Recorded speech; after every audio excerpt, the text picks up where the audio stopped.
ได้ยับที่อยู่แถวนี้ให้ได้หลายๆคนแต่ว่าให้เข้าใจคนเบาเด้อวันนี้เริ่มได้โซนเนอร์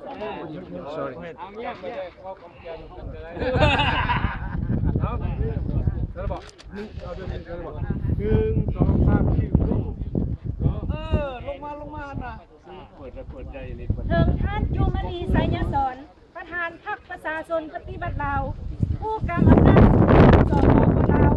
โดยผ่านสถานทูตเอกอัครราชทูตสปปลาวที่นครหลวงวอชิงตันดีซีสหรัฐอเมริกาศาลพัดท้วงต่อหน้าสถานทูตลาวที่กรุงวอชิงตันดีซีครั้งวันที่4 พฤษภาคม 2013ต่อหน้าสภาพการในลาวปัจจุบันที่ยังมีการปกครองด้วยระบบเผด็จการคอมมิวนิสต์พรรคเดียวที่ปกครองกันมาตั้งแต่ปี 1975 ประชาชนลาวในทั่วประเทศได้รับความเดือดร้อนอย่างร้ายแรงจากการบังคับของประธานผู้กำอำนาจในลาวที่บังคับเอาดินดอนตอนหญ้าของพระเจ้าไปให้นายดินต่างชาติได้ลายแข่งทั่วประเทศลาวภาครัฐได้อนุญาตให้ชาวต่างชาติเป็นต้นเป็นจีนและเวียดนามเข้ามาครอบครองลาวโดยให้สิทธิแก่พวกเขาสูงกว่าคนลาวที่เป็นเจ้าของประเทศชาติการซ่อนราชบังหลวงในลาวได้ระเบิดขึ้นอยู่ในทุกขั้นอำนาจการปกครองในลาวซึ่งประเทศลาวปัจจุบันได้ตกอยู่ในอันดับที่โซ่คงอันดับ5แห่งที่สุดในโลกคืออันดับที่160ในจำนวน174ประเทศตามสถิติขององค์การสากลภาครัฐได้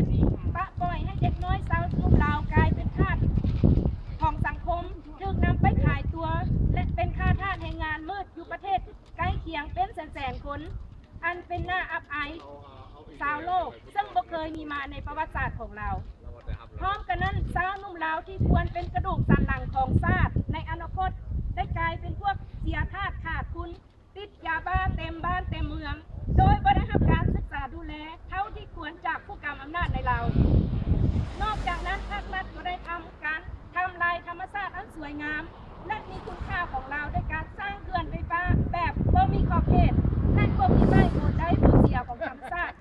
และผลกระทบต่อชีวิตการเป็นอยู่ของประชาชนเราว่าแต่นายทุนหน้าเลือดต้องการดินดอนตอนหญ้าบ่อนใดก็มอบให้เขาโลดโดยหวังเอาแต่ผลประโยชน์จากเงินกองโต๊ะของเขาใส่ถุงส่วนตัวของพวกท่านและพรรคพวกของพวกท่านที่มีอำนาจเท่านั้นส่วนประชาชนลาวก็นับมือนับทุกไปสักไซย้อนบ่มีบ่อนทำมาหากินคือเมื่อก่อนพร้อมกันนั้นภาครัฐยังอนุญาตให้นายทุนต่างชาติมาสร้างโรงงานที่มีสารเคมีทำลายธรรมชาติปูปลานาน้ำในลาวและเป็นอันตรายแก่ชีวิตของประชาชนโดยบ่มีการกวดกาอย่างเหมาะสมนอกจากนั้นยังปล่อยให้นายทุนต่างชาติเข้ามาทำลายสัตว์สาบาสิ่งในลาวที่เป็นสัตว์ที่มีคุณค่าและหายากในโลกสิ่งที่ให้แห่งที่สุดแม่นผู้กำอำนาจสปปลาวได้ทำการจับกุมคุ้มขังประชาชนลาวผู้รักชาติที่เหี้ยงห้องเอาสิทธิความเป็นธรรมเมื่อก่อนภาครัฐต้มตัวอดีตข้าราชการทหารตำรวจไปเป็นนักโทษในศูนย์สัมมนา 80,000 กว่าคนแล้วทรมานจนเสียชีวิตไปหลายพันคนนับทางครอบครัวสถาบันราชวงศ์ราชาพวกขาวในปัจจุบันภาครัฐได้ใช้วิธีการเฮ็ดให้หายสาบสูญทางนี้ก็เพื่อตบตาสากลบ่ให้รู้ถึงความโหดร้ายของตนที่ทำลายปราบปรามประชาชนลาวผู้บ่มีความผิด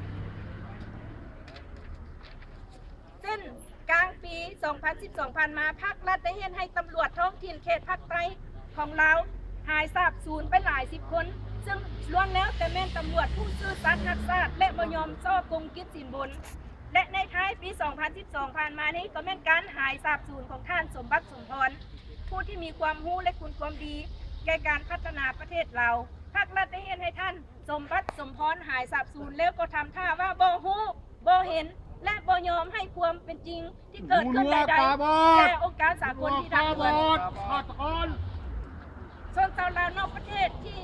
กลับไปยามบ้านเกิดเมืองนอนของตนได้ถูกกดขี่ขูดรีดเอาทรัพย์สินด้วยหลายรูปแบบบังคับบ่ให้มีอิสรภาพในการปากเว้าบางคนก็ถูกเบื่อเมาด้วยอาหารพิษต่างๆจนเสียชีวิตไปหลายคนทั้งนี้ก็เพื่อหวังอัดปากผู้รู้ความจริงการซื้อดินหรือปลูกเรือนปลูกบ้านอยู่ลาวก็บ่ได้รับรู้เป็นคนลาวและบ่ให้ใส่ชื่อของตนเองแต่ตรงกันข้ามชาวเวียดนามชาวจีน ท่านมีสิทธิ์ลุกลั่งทางเทกันมาซื้อดินดอนและดำรงชีวิต เป็นเวลายาวนานอยู่ราวถึง99 ปีซึ่งในปัจจุบันพวกดังกล่าวเขามาอยู่ราวเป็นจำนวนเกือบ2 ล้านคนแล้วพรรคและยังสืบต่อเป็นข้อยหับไซปฏิบัติตามทุกคำสั่งที่เวียดนามสั่งการโดยปฏิบัติตามสัญญาพิเศษลาวเวียดนามที่เซ็นกันในวันที่18 กันยากรกฎาคม 1977 ย้อนพวกเราอดบรนทนบ่ได้ต่อสภาพการดังกล่าวในลาวปัจจุบันดังนั้นพวกเราบรรดาการจัดตั้งต่างๆของลาวและชุมชนลาวที่ฮักชาติฮักประชาธิปไตยที่มาจากทั่วโลกได้เดินทางมาเดินขบวนประท้วงครั้งนี้ขึ้นที่ต่อหน้าสถานเอกอัครราชทูตสปป.ลาวประจำสหรัฐอเมริกาที่เป็นประเทศมหาอำนาจในโลกเพื่อทวงมายังท่านผู้กำอำนาจสปป.ลาวให้ทำการแก้ไขปัญหาของเราอย่างรีบด่วนคือ 1. ทวงให้มีการเปลี่ยนแปลงในลาวไปสู่การปกครองแบบประชาธิปไตยที่มีหลายภาคการเมืองให้มีการเลือกตั้งเสรีที่เป็นธรรมโดยมีการดูแลจากสหประชาชาติ 2. ทวงให้ปอนท่านสมบัติสมพรและผู้ถูกต้องหาการเมืองในลาวทั้งหมดให้มีอิสรภาพอย่างรีบด่วนและบ่มีเงื่อนไข 3. ทวงให้มีการนับถือสิทธิมนุษย์ตามกฎบัญญัติที่สหประชาชาติบ่งไว้คือทางการสปป.ลาวได้เซ็นไปแล้วนั้นให้ปฏิบัติเป็นจริงเป็นต้นทวงให้มีสิทธิทางการออกข่าวที่บ่ขึ้นกับการควบคุมของภาครัฐให้มีสิทธิทางการเมืองจัดตั้งองค์การและภาคการเมืองต่างๆที่บ่ขึ้นกับภาครัฐสิทธิในการเป่าเว้าการชุมนุมชนสิทธิการประท้วงให้มีสิทธิต่อว่าติเตียนความผิดพลาดของภาครัฐและสิทธิอื่นๆ 4. ทวงให้ปราบปรามการซ่องโกงในลาวอย่างจริงจังและรีบด่วนโดยไม่มีการยกเว้นทวงให้เอาการช่วยเหลือของสากลอย่างมหาศาลนั้นไปให้สดช่วยประชาชนลาวผู้ทุกข์ยากในทั่วประเทศอย่างทั่วถึง 5. ทวงให้ยุติการบังคับเอาดินดอนต้นหญ้าของประชาชนลาวไปให้ต่างชาติให้ยุติการขายดินดอนต้นหญ้าและทรัพย์สินของชาติให้นายทุนต่างชาติให้ยุติการปล่อยให้เวียดนามและจีนเข้ามาครอบครองเราให้ยุติการปล่อยให้ชาวเวียดนามและจีนลุกลั่งกันเทกันเข้ามาอยู่ลาวอย่างรีบด่วน 6. ทวงให้ยุติการปล่อยให้เด็กน้อยสาวหนุ่มเรากลายเป็นด้านของสังคมโซเพนีและติดยาบ้าอย่างรีบด่วน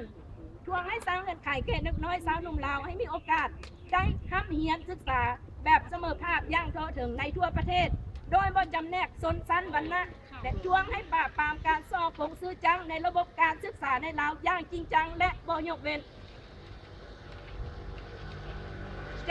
ทวงให้ยุติการทำลายธรรมชาติสร้างเขื่อนไฟฟ้าแบบบ่มีขอบเขตให้ยุติการทำลายสัตว์สาวสิ่งที่มีคุณค่าในลาวยุติการสร้างโรงจักรโรงงานที่มีสารเคมีเบื่อธาตุเบื่อโดยบ่มีการกวดกาอย่างถูกต้อง 8. ทวงให้นับถือสิทธิของคนเชื้อชาติลาวอยู่นอกประเทศให้มีสิทธิเป็นคนลาวเต็มเปี่ยมคือคนลาวอยู่ในประเทศอย่างเสมอภาคโดยมีการจำแนกผู้ที่เคลื่อนไหวทางการเมืองเพื่อเอกราชและประชาธิปไตยในลาวพวกเขาหวังว่าท่านผู้กำอำนาจสูงสุดในสปป.ลาวจะนำเอาคำทักท้วงพิจารณาไปพิจารณาและทำการแก้ไขอย่างรีบด่วนทั้งนี้ก็เพื่อผ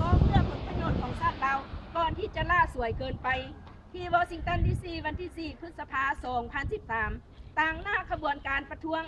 ลงนามองค์การพันธมิตรเพื่อประชาธิปไตยในลาวจากสหรัฐแคนาดาเยอรมันฝรั่งออสเตรเลียนิวซีแลนด์ประเทศไทยและในประเทศลาวเองขบวนการสิทธิมนุษย์และประชาธิปไตยจากออสเตรเลียขบวนการปฏิบัติดอกจำปาจากประเทศลาวสถาบันทองสุขสายสังคีจากประเทศเยอรมันองค์การอายุเล็กจากสหรัฐอเมริกา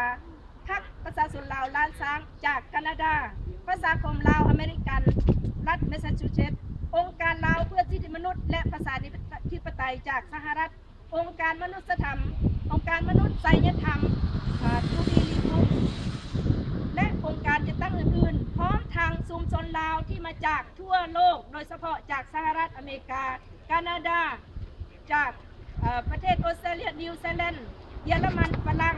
และต่างมาจากประเทศไทยและประเทศลาวทั้งหมดผู้ที่บ่ได้มาร่วมทางนี้ก็ได้ส่งทั้งสารจิตใจทุกอย่างส่งมาให้พวกท่านในที่ประท้วงแห่งนี้บ่นับส่งท่านท้องสิงห์ธรรมวงศ์นายกรัฐมนตรีสปป.ลาวเอกอัครราชทูตสปป.ลาวประจำสหรัฐอเมริกาที่วอชิงตันดีซี ต่อไปขอห้องทบทวนทวงให้มีการเปลี่ยนแปลงในลาวไปสู่ประชาธิปไตยและมีการเลือกตั้งเสรีมีความเป็นธรรมในลาวอย่างหีบด่วนอย่างหีบด่วนอย่างหีบด่วนอย่างหีบด่วนอย่างหีบด่วน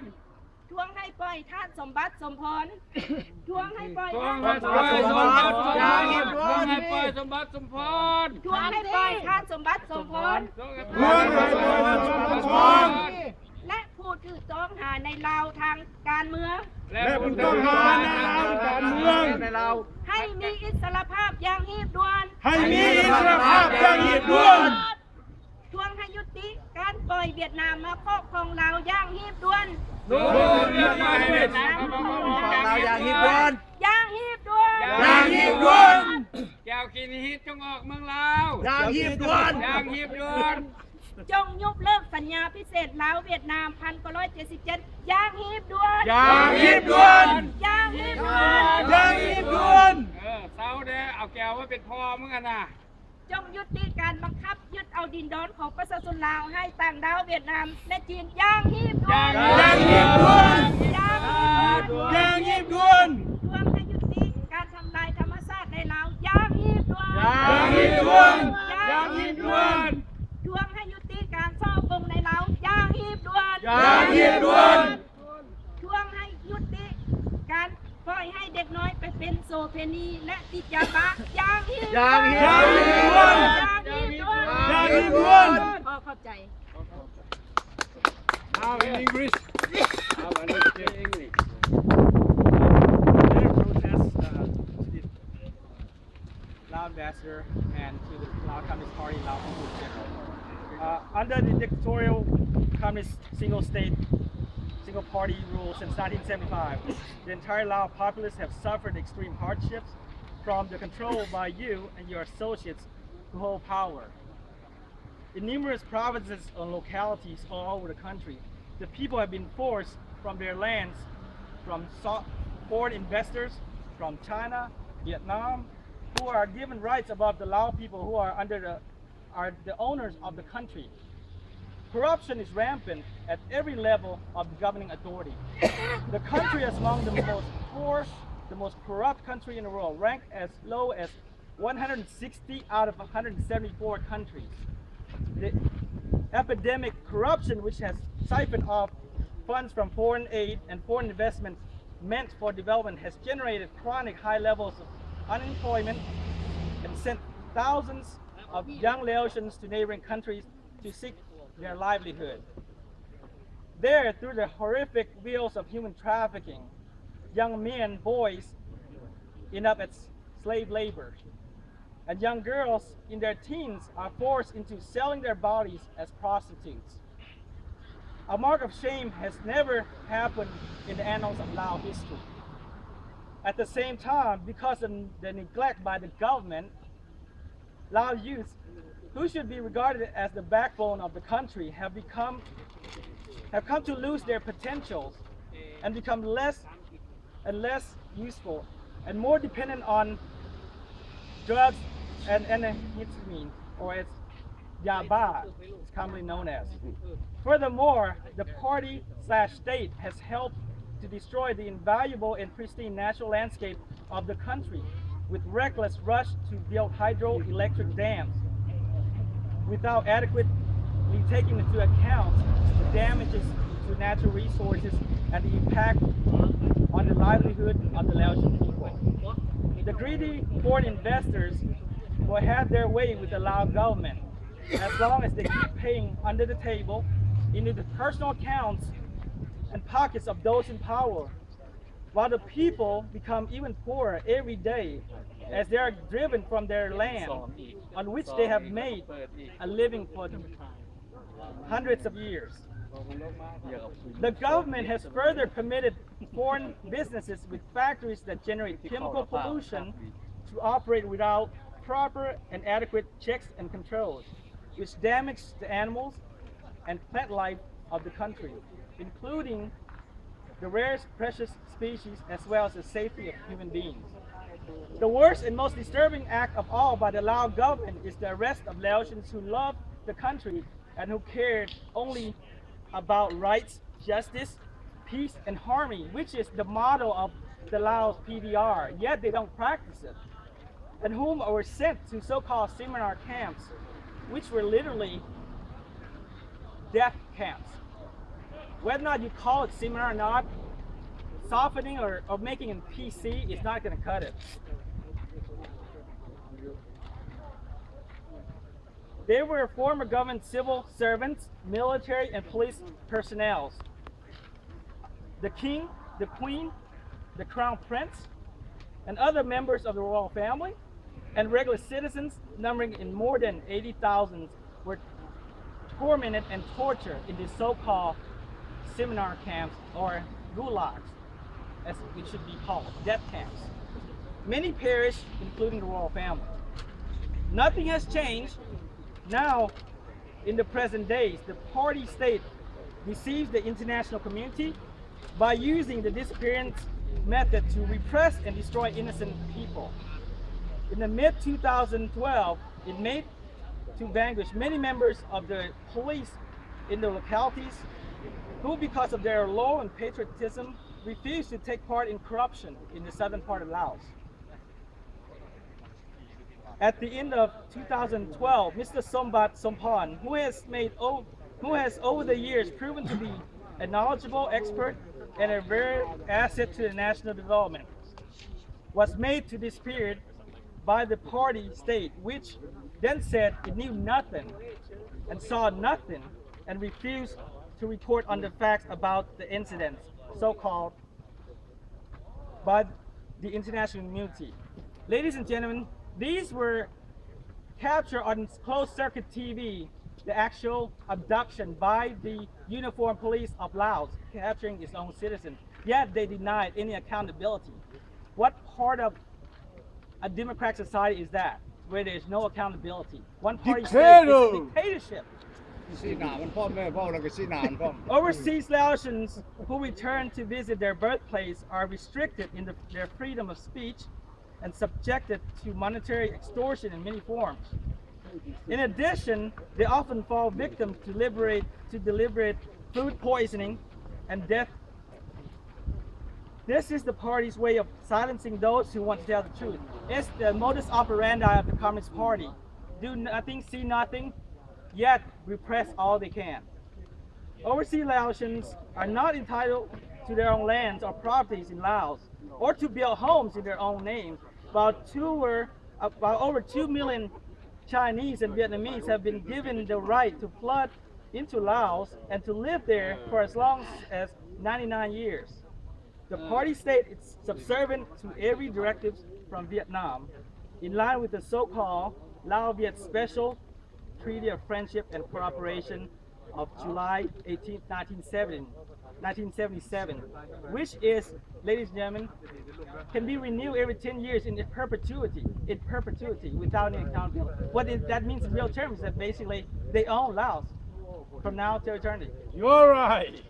This is your so-called government is selling your land and your rights to a dictatorial regime next door. Because we can no longer tolerate this situation, we, the organizations and communities of Laotians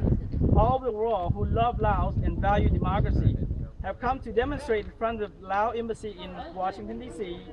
to call on the highest holders of power in the Laos PDR to, one, effect changes towards genuine democratic system of government with multi-political parties and legitimate free elections under the supervision of the United Nations. Two, the release of Sombat Sompan and all political prisoners to freedom immediately and unconditionally. Three, respect and practice human rights according to the principles, treaties, and conventions to which Laos is a signatory, including the freedom of information, of press without restriction from the party, the freedom to form political parties and organizations like NGOs, freedom of assembly, freedom to make criticism of the party's errors and mistakes. Ladies and gentlemen, these are laws, these are rights that are enshrined in the so-called constitutions of Laos. Yet, it's not even worth the piece of paper it's written on, because they don't they don't enforce it. Right on. It's basically that so-called Constitution of Laos is written on a piece of toilet paper, which I use to wipe my Well, behind they're every the day. criminal anyway. Number 4, Criminal has no respect suppress the the law. corruption urgently without exception and ensure that international aid truly benefits the Lao people. 5, cease the expropriation of Lao people's land for the benefit of foreigners, the sale of Lao natural resources, and urgently stop the flood of Chinese and Vietnamese immigrants in Laos. 6, stop the neglect of youth and safeguard them from drug addiction and prostitution, create equal educational opportunities for Lao youths without any discrimination and the elimination of corruption within the education system. 7, stop the destruction of the environment, natural resources, and wildlife of Laos, and cease the unchecked construction of dams and pollution of factories. 8, respect the human rights of all Laotians outside of Laos, including activists for democracy and independence, and give them completely equal rights to their fellow Laotians in Laos. Equal right. These are fundamental Equal human rights. rights. These aren't anything that is not explicit anywhere else. Yet they profess that they have all these rights enshrined in the Constitution. But as I've stated before, it's not worth the piece of toilet paper it's written on. We hope the highest authorities in Laos will look into these demands and meet them with the right solution in the national interest before it's too late. The so-called Lao motto of Santipap Eklat Vattana Thavan, it's crap. You know, equality, neutrality, or independence, it's crap. It's not worth anything. It's empty, hollow words. As currently in Washington, D.C., May 4th, 2013. We're here represented by various organizations, sponsored mainly by the Alliance for Democracy in Laos, with chapters in Australia, Canada, France, Germany, New Zealand, Thailand, and throughout. Other organizations have also joined us, Movement for Human Rights and Democracy from Australia, Champa Revolution Movement, Hong Suk Sangki Institute, the United Lao Action Center, Lao Lan Sang People's Party, as well as the Dubili Fong Human Rights Watch. We thank you on behalf of our organization, anyone that's here to sacrifice their valuable time, and more importantly, I reach out to my fellow Laotians in Laos. We're not two enemies. We love the same land. So why don't you just defect? Basically open the curtain to share it. We're not asking for destruction. Cross the line. We're Step actually out. asking for the same basic human rights that Dare you? your upper echelon enjoy every day. Understand? Thank you. And now, take it into the post box of them. ลูกสู่สวัสดิ์อยู่ไสลูกสู่สวัสดิ์อยู่อเมริกาพี่อยู่แคนาดาพุ่นนา ของสิทธิประชาธิปไตยให้เมื่อบางลาเฮาทั่วประเทศและหนึ่งมีทานดร.บุญทรจันทร์วงศ์เตอร์ประธานพันธมิตรเพื่อประชาธิปไตยพร้อมด้วยคณะและสมาชิกและผู้สนับสนุนผมยะนาง 2. ข้าพเจ้าบุญเรืองบรพันธ์ประธานองค์การอยู่ในสลาวและ Human Rights และประจำรัฐมินนิโซตาและเคลื่อนไหวตลอด 3. การจัดตั้งมีจุดประสงค์อยากให้รัฐบาลลาวมีประชาธิปไตยและอยากให้ทหารลาวแดงเปิดกว้างและเปิดการเลือกตั้งทั่วประเทศและมีหลายพรรคการเมืองเขาแข่งขันกันเพื่อสร้างประเทศชาติบ้านเมืองเฮาบ่แม่นพรรคเดียวเลือกเอาพรรคเดียวมันบ่ถูกต้อง 4. การชี้นำพรรคเดียวนั้นก็เหมือนท่านดร.ครับเผยปานมาลัยทองว่าในขั้นต่อไปพวกเฮาจะได้กำกับปั่นจ่อใส่กันมันบ่แม่นอันนั้นมันบ่แม่นคนลาวเฮาพร้อมนี้ข้าพเจ้าก็ขอเรียกร้องหาท่านสมบัติสมพรหรือที่หายสาบสูญในวันที่ในเดือนเมษายนและทั้ง3ท่านเมื่อ บ้านนั่นดีคือ Das sieht ทาน so aus, บุญ als มาก ob der ขอ hier งเรา arbeitet. Die sind hinter dem แต่ Fenster. ทาน Ständig gehen die Gardinen hoch. บุญ Ja, แล ja. ทานนะตุ้งฟองหุ้งใส่แหละทานบุญเตียงเชียงใหม่ Und am rechten Fenster auch. Wollen wir den mal da anquatschen? Wollen wir mal gucken, was er sagt? ข้าพเจ้าขอเรียกร้องพี่น้อง Aber der Mann, der da vorne steht bei der Polizei, das sieht so aus, als wäre der hier. จงหักแทน Oh, er ist gegangen. Er ist wieder rein. ขับไล่พวกรัฐบาล Ja, ist eben เพื่อที่ออก rausgekommen. จาก Schade. แผ่นดินลาวขอขอบใจ Good man วันนี้ไปทูตเวียดนามไป ผู้ใดเดินหน่อย ใคร Anybody want to make a statement